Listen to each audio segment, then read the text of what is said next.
Et si je te disais que tu n'as rien à changer en toi pour être précieux? Nous passons notre vie à chercher l'approbation, à nous comparer, à nous sentir insuffisants. Mais le bouddhisme nous enseigne quelque chose de révolutionnaire. Tu es déjà suffisant tel que tu es. L'estime de soi ne se construit pas en accumulant des réussites ni en cherchant de la validation, mais en cessant de lutter contre soi-même. Dans cette vidéo, tu découvriras comment lâcher la critique de soi, pratiquer la compassion et trouver une paix intérieure qui ne dépend de personne d'autre. Es-tu prêt à te voir avec de nouveaux yeux? Alors reste, car ce message peut changer ta vie. Introduction. La quête de l'estime de soi dans la société actuelle. Nous vivons dans un monde qui nous exige confiance et sécurité, mais en même temps nous bombarde de messages qui nous font douter de notre propre valeur. Depuis tout petit, nous apprenons que si nous faisons bien les choses, nous serons reconnus et aimés. Mais si nous ne répondons pas à certaines attentes, notre estime de soi s'effondre. Et ainsi nous grandissons, attachés à l'approbation des autres, cherchant de la validation dans le succès, l'apparence, sur les réseaux sociaux. Mais que se passe-t-il lorsque cette validation n'arrive pas? Qui sommes-nous lorsque nous cessons de nous comparer aux autres? Le bouddhisme nous offre un regard totalement différent. Il ne nous dit pas que nous devons construire une estime de soi fondée sur des réussites ou sur l'opinion des autres. Il nous invite à regarder à l'intérieur et découvrir une valeur qui ne dépend de rien d'extérieur. Nous ne sommes pas plus précieux grâce à nos succès, ni moins précieux à cause de nos échecs. Notre essence est déjà suffisante. Ce qui se passe, c'est que nous nous en sommes déconnectés. Le problème, c'est que nous avons appris à nous mesurer à des standards qui sont hors de notre contrôle. Nous nous disons que nous valons si nous atteignons un certain statut, si nous avons une certaine apparence, si nous atteignons certains objectifs. Mais tout cela est instable. Aujourd'hui, tu peux te sentir bien parce que quelqu'un t'a complimenté, mais demain, si tu reçois une critique, ta confiance s'effondre. C'est un jeu interminable qui nous garde prisonniers de l'insécurité. Avant d'aller loin, je te serais reconnaissant si tu mets un j'aime à la vidéo. Cela m'aiderait à continuer de diffuser cette philosophie. Si tu n'es pas encore abonné, je te recommande de t'abonner et d'activer la cloche pour ne manquer aucune vidéo. Le bouddhisme nous pose une question clé. Si personne ne te regardait, s'il n'y avait pas de comparaison, si les réseaux sociaux et les attentes des autres n'existaient pas, te sentirais-tu toujours insuffisant? Cette question a le pouvoir de tout changer, car elle nous oblige à regarder au-delà des apparences. Elle nous invite à cesser de nous définir par ce que nous avons ou ce que nous avons accompli, et à commencer à nous connecter à ce que nous sommes. Le problème n'est pas le manque d'estime de soi, mais la façon dont nous nous sommes habitués à nous évaluer. Plutôt que de nous reconnaître comme des êtres complets, nous sommes tombés dans le piège de penser que nous devons être plus, avoir plus, prouver plus. Mais le bouddhisme nous rappelle que la vraie paix ne se trouve pas dans la lutte pour nous conformer ou briller, mais dans l'acceptation profonde de ce que nous sommes déjà. Cela ne signifie pas se contenter ni cesser de grandir, mais comprendre que notre valeur ne dépend de rien d'extérieur. Depuis notre naissance, la société nous façonne. Elle nous enseigne ce qui est juste, ce qui est désirable, ce qui nous rend précieux. Et sans nous en rendre compte, cette voix extérieure devient notre voix intérieure. Nous commençons à nous parler avec exigence, dureté, avec des critiques constantes. Nous nous disons des choses que nous ne dirions jamais à un ami. Nous nous punissons pour ne pas être parfaits, pour ne pas être suffisants, pour ne pas satisfaire ces attentes irréalistes. Le bouddhisme nous offre une façon différente de nous relier à nous-mêmes. Il nous invite à observer nos pensées sans nous identifier à elles, à comprendre que cette voix intérieure qui nous dit que nous ne sommes pas assez bons n'est pas la vérité. Ce n'est qu'un écho de ce que nous avons appris, mais cela ne définit pas qui nous sommes. Nous ne sommes pas nos insécurités, nous ne sommes pas nos erreurs, nous ne sommes pas nos doutes. Nous sommes quelque chose de beaucoup plus profond que tout cela. Ici, il ne s'agit pas de gonfler l'ego avec des phrases motivationnelles vides, mais de reconnaître la véritable racine du problème. L'estime de soi, basée sur la comparaison et la validation extérieure, sera toujours fragile. Un jour, tu te sentiras bien, le lendemain, n'importe quelle critique ou échec peut te faire sentir insuffisant. Mais quand tu apprends à te voir sous l'angle bouddhiste, tu découvres que ta valeur est inébranlable, car elle ne dépend de rien d'autre que de ton existence propre. Ce chemin n'est ni un truc rapide, ni une formule magique. C'est un processus de désapprentissage, de libération des croyances limitantes et de reconnexion à la paix qui est déjà en toi. Tu n'as pas à devenir quelqu'un d'autre. Tu n'as pas à remplir des standards impossibles. Il te suffit de commencer à te voir avec les yeux de la compassion, de l'acceptation et de l'authenticité. Dans les prochains chapitres, nous explorerons comment appliquer cette vision dans la vie quotidienne, quelles pratiques peuvent t'aider à cultiver une estime de soi saine et comment le bouddhisme t'offre des outils pour te libérer du poids de l'autocritique et de la comparaison. Si tu as déjà ressenti que tu n'étais pas suffisant, ce chemin peut changer ta vie. La perspective bouddhiste sur le jeu et l'estime de soi. La plupart des gens cherchent à améliorer leur estime de soi en croyant qu'ils doivent renforcer leur identité, se convaincre qu'ils sont précieux, spéciaux ou supérieurs dans certains domaines. Mais le bouddhisme nous montre que cette approche est une erreur. Il ne s'agit pas de renforcer le jeu, mais de comprendre que la souffrance vient de la façon dont nous nous accrochons à une image rigide de nous-mêmes. Depuis notre enfance, on nous enseigne à nous définir avec des étiquettes. Je suis intelligent, j'ai un succès, je suis maladroit, je suis insuffisant. Nous créons une identité basée sur ces croyances et passons notre vie à essayer de confirmer ce qui est positif et éviter ce qui est négatif. Si quelqu'un nous dit que nous sommes bons dans quelque chose, nous ressentons de la fierté et renforçons cette image. Si quelqu'un nous critique, cela nous fait mal car cela menace l'image que nous avons de nous-mêmes. C'est un jeu sans fin qui nous maintient prisonniers de l'insécurité. Le bouddhisme nous invite à remettre en question cette construction du « je ».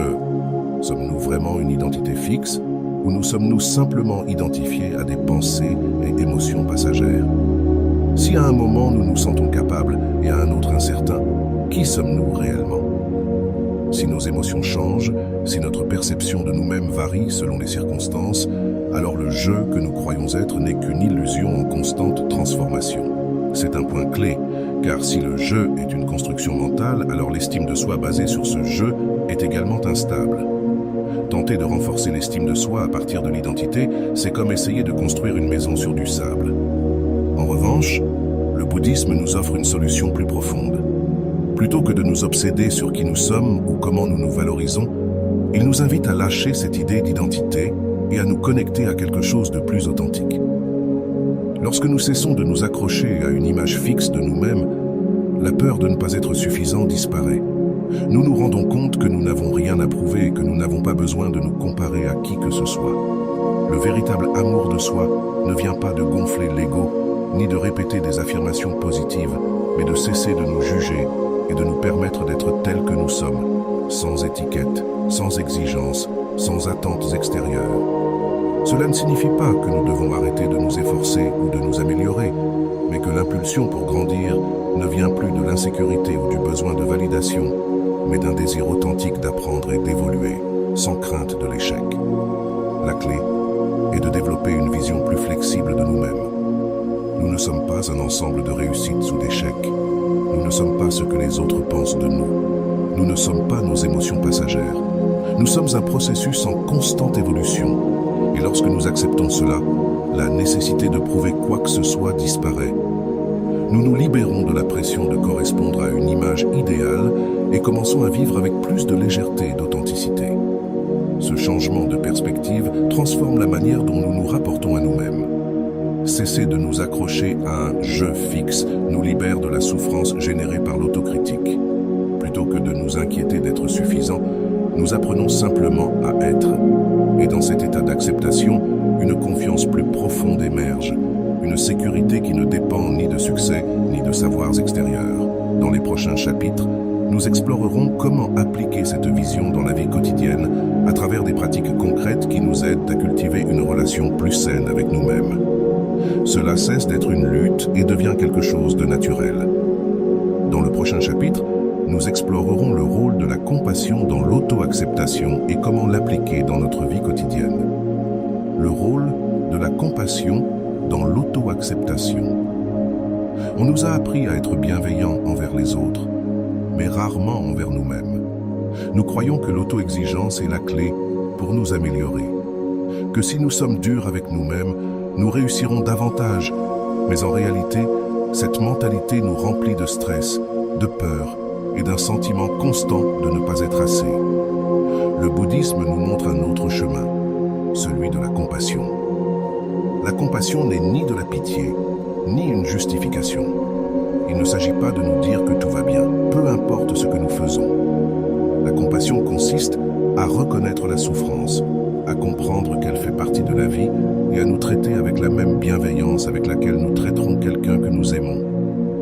Pensez-y de cette manière. Si un ami traverse une période difficile, vous ne lui diriez pas « Tu es un désastre, tu ne vas jamais t'en sortir ». Au contraire, vous lui offririez des mots de soutien, lui rappelleriez ses forces et l'aideriez à voir la situation avec plus de clarté. Mais lorsque nous faisons face à nos propres erreurs, nous sommes impitoyables. Nous nous parlons durement, nous nous punissons émotionnellement et nous nous convainquons que nous ne méritons pas de compassion. Le bouddhisme nous enseigne que ce manque de compassion envers nous-mêmes est l'une des principales causes de la souffrance. Au lieu de lutter contre nos erreurs, nous pouvons apprendre à les accepter comme faisant partie de notre expérience. Au lieu de nous punir pour ne pas être parfaits, nous pouvons embrasser notre humanité avec bienveillance. L'une des pratiques les plus puissantes dans le bouddhisme est la méditation de la compassion, aussi connue sous le nom de Metta Bhavana. Elle consiste à générer des sentiments d'amour et de bienveillance, d'abord envers nous-mêmes, puis envers les autres. Au début, cela peut sembler étrange, car nous ne sommes pas habitués à nous adresser de l'amour avec intention, mais avec le temps, cette pratique nous aide à remplacer l'autocritique par une voix intérieure plus compréhensive. Nous pouvons aussi pratiquer la compassion dans la vie quotidienne, lorsque nous nous surprenons à nous juger. Le dialogue intérieur devient un acte de guérison profonde. Un autre aspect clé de la compassion est d'accepter que nous ne soyons pas seuls dans nos luttes. Le bouddhisme nous rappelle que la souffrance est universelle. Nous ressentons tous de la peur, de l'insécurité et de la frustration. Nous croyons être les seuls à ressentir cela, car nous ne voyons que les versions retouchées de la vie des autres. Mais en réalité, nous faisons tous face aux mêmes doutes intérieurs. Comprendre cela nous aide à être plus compatissants envers nous-mêmes et envers les autres. L'auto-acceptation ne signifie pas abandonner ni cesser de s'améliorer. Cela signifie comprendre que notre valeur ne dépend pas de nos succès ou de nos échecs. Cela signifie nous traiter avec respect et affection, peu importe à quel point du chemin nous nous trouvons. Et lorsque nous apprenons à le faire, quelque chose d'incroyable se produit. Nous cessons d'avoir besoin de validation externe, car nous trouvons en nous-mêmes la sécurité et l'amour que nous recherchons auparavant chez les autres. Dans le prochain chapitre, nous explorerons comment surmonter l'autocritique avec des techniques de méditation et de pleine conscience. Surmonter l'autocritique, technique de méditation et de pleine conscience. L'autocritique est comme une voix dans notre esprit qui ne se tait jamais. Elle nous rappelle nos erreurs, nous compare aux autres et nous dit que nous ne sommes pas assez bons. Nous pensons que si nous sommes durs avec nous-mêmes, nous nous améliorerons. Mais tout ce que nous obtenons, c'est d'augmenter l'anxiété et la peur de l'échec. Le bouddhisme nous enseigne que la clé n'est pas de lutter contre cette voie, mais de changer la manière dont nous nous y rapportons. L'un des outils les plus puissants pour surmonter l'autocritique est la méditation. Il ne s'agit pas de vider l'esprit, ni d'éviter les pensées négatives, mais d'observer ces pensées sans nous y identifier. Lorsque nous méditons, nous apprenons à remarquer comment ces critiques surgissent dans notre esprit. Et, au lieu de les croire automatiquement, nous les voyons pour ce qu'elles sont, des pensées passagères. Imaginez que vous êtes assis au bord d'une rivière et que chaque pensée est une feuille flottant dans le courant. Au lieu de vous accrocher à chaque feuille, vous observez simplement passer. C'est ainsi que fonctionne la méditation. Lorsque l'autocritique apparaît, au lieu de la laisser nous entraîner, nous la reconnaissons et la laissons partir.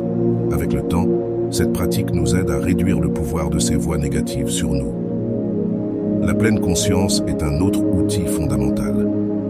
Bien souvent, l'autocritique surgit parce que nous sommes piégés dans des pensées sur le passé ou des inquiétudes concernant l'avenir. Nous nous punissons pour des erreurs que nous ne pouvons plus changer, ou nous nous inquiétons de choses qui ne se produiront peut-être jamais. La pleine conscience nous entraîne à ramener notre attention sur le présent, le seul moment où nous pouvons vraiment agir. Une manière simple de pratiquer la pleine conscience est de prêter attention à la respiration. Lorsque nous sentons que l'autocritique prend le dessus, nous pouvons fermer les yeux et nous concentrer sur la sensation de l'air entrant et sortant de notre corps. Cela nous aide à sortir du tourbillon de pensées négatives et à revenir au moment présent. Une autre pratique bouddhiste utile est l'auto-analyse compassionnelle. Au lieu d'accepter simplement l'autocritique comme une vérité absolue, nous pouvons la remettre en question. Si notre esprit nous dit « je ne vaux rien », nous pouvons nous demander « est-ce vrai ?» Y a-t-il des preuves réelles que je ne vaux rien ou est-ce juste une pensée automatique? L'autocritique est exagérée et peu réaliste. Apprendre à la remettre en question nous aide à réduire son impact. De plus, nous pouvons utiliser des affirmations bienveillantes pour remplacer l'autocritique. Au lieu de nous dire « je suis un échec », nous pouvons dire « je suis en train d'apprendre et de grandir ». Au lieu de « je ne fais jamais rien de bien », nous pouvons dire « je fais des erreurs comme tout le monde, mais cela ne me définit pas ». Ces phrases peuvent sembler simples, mais elles ont un grand impact lorsque nous les répétons avec intention. La clé pour surmonter l'autocritique n'est pas d'essayer de l'éliminer complètement, mais d'apprendre à la voir sous un autre angle. Lorsque nous cessons de lutter contre nos pensées négatives et commençons à les observer avec distance, elles perdent leur pouvoir sur nous. Et lorsque nous combinons cela avec la compassion et la présence dans le moment, nous commençons à expérimenter une paix intérieure qui ne dépend ni de la validation externe, ni de la peur de l'échec. Dans le prochain chapitre, nous découvrirons des histoires réelles de personnes qui ont transformé leur estime de soi grâce au bouddhisme. Des histoires inspirantes de transformation personnelle à travers le bouddhisme. Parfois, les enseignements peuvent sembler théoriques, jusqu'à ce que nous voyions comment ils ont changé la vie d'autres personnes. Tout au long de l'histoire, de nombreuses personnes ont transformé leur relation avec elles-mêmes grâce à la sagesse bouddhiste. Il ne s'agit pas d'histoires d'illumination instantanée, mais de changements réels qui se sont produits progressivement à mesure qu'elles appliquent ces pratiques dans leur quotidien. L'un des cas les plus inspirants est celui de Thich Nhat Hanh, un moine vietnamien qui a passé sa jeunesse en pleine guerre. Il grandit en voyant la souffrance, la mort et la destruction, ce qui l'a conduit à ressentir un profond désespoir. Il aurait pu se laisser engloutir par la douleur, mais au lieu de cela, il a trouvé dans le bouddhisme un chemin pour guérir. Au lieu de se laisser consumer par la colère et la haine, il a choisi de pratiquer la compassion et la pleine conscience. Avec le temps, il est devenu un maître qui a enseigné à des millions de personnes à trouver la paix intérieure au milieu du chaos. Son histoire nous montre que peu importe à quel point les circonstances sont difficiles, nous pouvons toujours choisir comment y répondre. Une autre histoire puissante est celle de Pema Chodron, une femme qui, dans sa jeunesse, vivait avec une estime de soi fragile. Elle a grandi avec de nombreuses insécurités et, lorsque son mariage a pris fin, elle s'est sentie complètement perdue. C'est alors qu'elle a découvert le bouddhisme et a appris qu'elle n'avait pas besoin de lutter contre ses peurs ni ses défauts, mais de les accepter avec compassion. Au lieu de voir la vie comme une série d'épreuves pour prouver sa valeur, elle a appris à se laisser aller avec chaque expérience. Avec le temps, elle est devenue l'une des maîtres bouddhistes les plus influentes au monde, enseignant que le véritable amour-propre ne vient pas de la perfection, mais de l'acceptation. Mais il n'est pas nécessaire d'être un moine ou un maître spirituel pour vivre cette transformation. Il y a des milliers de personnes ordinaires qui ont trouvé dans le bouddhisme une nouvelle façon de se voir, comme l'histoire d'un jeune homme qui a souffert de harcèlement pendant son enfance et a grandi avec une faible estime de soi. Pendant des années, il a cru qu'il ne valait pas assez, qu'il serait toujours inférieur aux autres. Mais lorsqu'il a commencé à pratiquer la méditation, il a réalisé quelque chose d'important. Face aux voix qui lui disaient qu'il n'était pas assez, il a compris que ce n'était pas ses voix, mais l'écho des critiques reçues dans le passé. Il a appris à observer ses pensées sans s'y identifier, et avec le temps, sa relation avec lui-même a complètement changé. Il y a aussi l'histoire d'une femme qui, toute sa vie, s'est sentie insuffisante parce qu'elle n'a jamais répondu aux critères de beauté imposés par la société.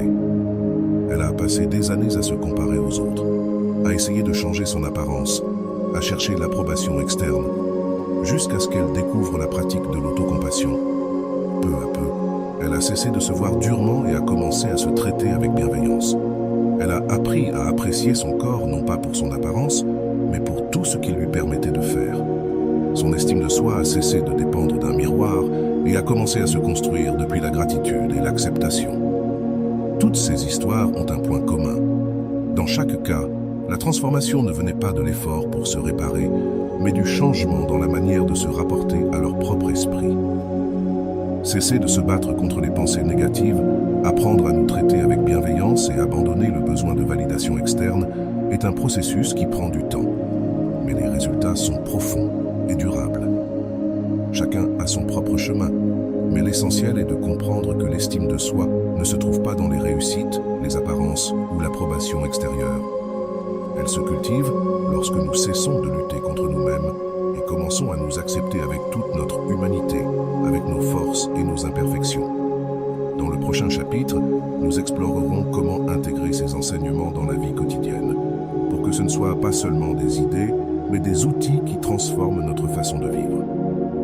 Intégrer les enseignements bouddhistes dans la vie quotidienne. Changer la relation que nous avons avec nous-mêmes ne se fait pas en un jour, mais chaque petit pas fait une différence. Tout au long de ce chemin, nous avons vu comment l'estime de soi, telle que le monde moderne la comprend, nous piège souvent dans une lutte constante pour prouver notre valeur. Mais le bouddhisme nous offre une alternative. Lâcher cette bataille et découvrir que nous n'avons pas besoin de nous comparer ni de nous valider extérieurement pour être en paix. La clé réside dans la pratique constante. Ce n'est pas suffisant de comprendre ces idées sur un plan intellectuel, il faut les appliquer dans la vie quotidienne. Prendre quelques minutes chaque jour pour observer nos pensées sans nous y identifier. Pratiquer l'autocompassion lorsque les choses ne se passent pas comme prévu. Se rappeler que notre valeur ne dépend pas des réussites ni de l'opinion des autres. À chaque acte de bienveillance envers nous-mêmes, nous construisons une estime de soi fondée sur l'acceptation, la présence et le respect de notre propre processus. Il y aura des jours où l'autocritique sera forte, où la peur ou l'insécurité reviendront. Mais maintenant, nous avons des outils pour ne pas nous laisser emporter par ces pensées. Nous pouvons nous rappeler que ces moments font partie de l'expérience humaine et ne définissent pas qui nous sommes. Le bouddhisme nous enseigne que la véritable paix ne se trouve pas dans la quête de la perfection, mais dans l'abandon de la recherche de la perfection. Il n'y a rien à prouver, il n'y a pas d'objectif à atteindre pour mériter l'amour et le respect. Nous sommes déjà suffisants tels que nous sommes en ce moment. Et lorsque nous commençons à nous voir avec les yeux de la compassion, l'estime de soi cesse d'être une lutte et devient un état naturel. Si ce message résonne en vous, je vous invite à continuer d'explorer ce chemin. Abonnez-vous à la chaîne pour plus de contenu sur le bouddhisme, le développement personnel et le bien-être. Nous voulons créer un espace où nous pouvons tous apprendre ensemble, alors nous serions ravis de lire dans les commentaires quelle partie de cette vidéo vous a le plus impacté.